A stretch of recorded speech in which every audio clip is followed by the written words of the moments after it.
going? My name is Brenton Butler, lead trainer, International Basketball Academy. Just going to go through some of essentially what you guys know of, what I consider the Kobe Series. We see it a lot more nowadays, using pivots to create space after the pump fake, after you're dead, essentially.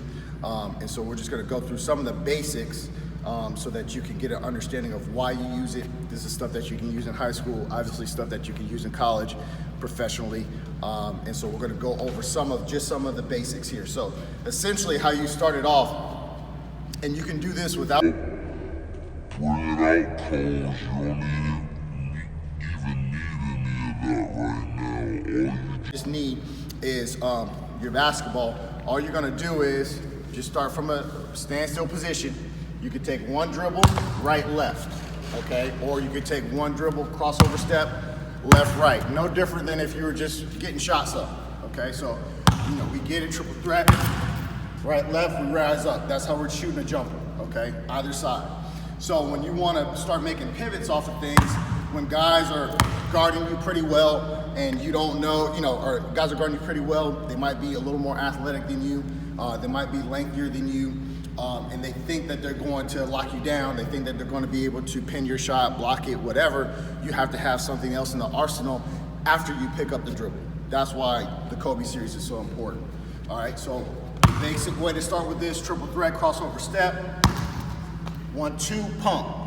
Okay, so you got to get in the habit of that. Okay, just crossover step, 1-2, pump. Now when I pump, I'm not pumping like a normal pump fake, like I'm just standing straight up and down. I'm not doing this. Okay, I'm pumping to the side. All right, 1-2, and I'm pumping. I'm sliding this way, kind of like I'm about to fade away. Okay, fade away from the side.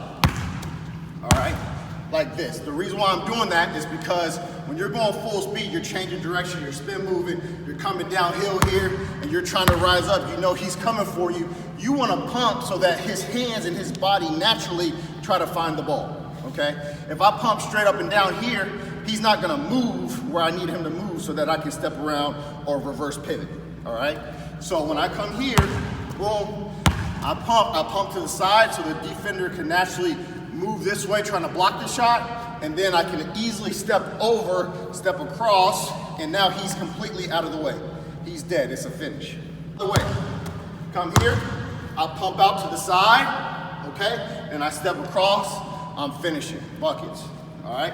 Now, obviously, that's a basic one, that's simple, you can use that a lot, okay? Very easy, all right? Now, if for whatever reason, you come this way, and he doesn't really fall for it, then you just reverse pivot back, all right? Because by that time, if he doesn't fall for this, you step across, now he's on your butt, he has the bad back because you've gotten physical with him. Now you have all the space in the world, okay? So you pump, you don't have it here, you reverse pivot, you got all the space in the world, you need to be able to knock this jumper down, okay?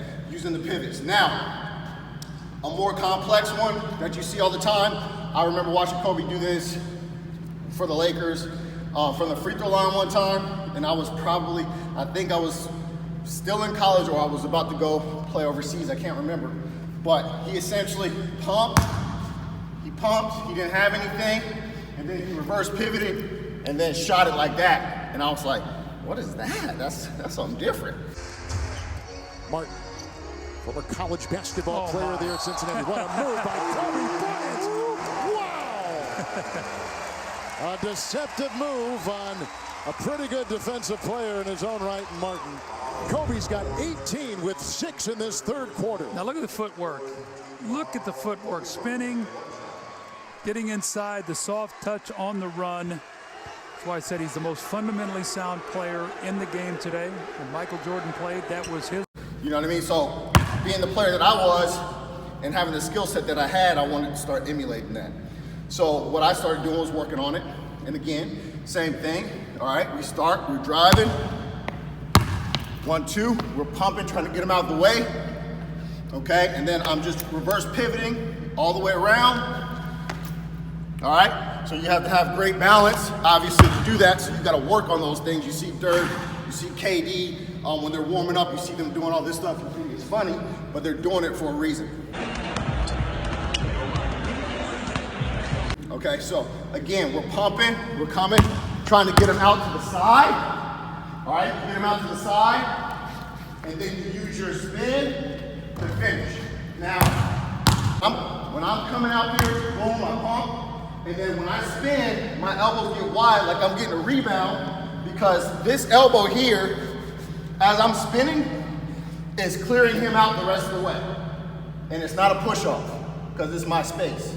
Okay, so even if he doesn't jump as far as I would like him to jump, by the time I clear him out, you can even see my leg, this whole left side is clearing this person out. So he'll end up being on my butt. He'll end up being behind me, okay? So that's basic Kobe Series one-on-one, okay? So you come here, same way, boom, reverse all the way around, finish. You see I'm doing this slow, but I've done it so many times that, you know, it looks beautiful. It looks absolutely beautiful. I don't lose my balance. You stay low. You start staying low. So you want to do it, work first. Boom, just stay real low. Work on your balance. Then go up. Kobe Series. All right, get in your game.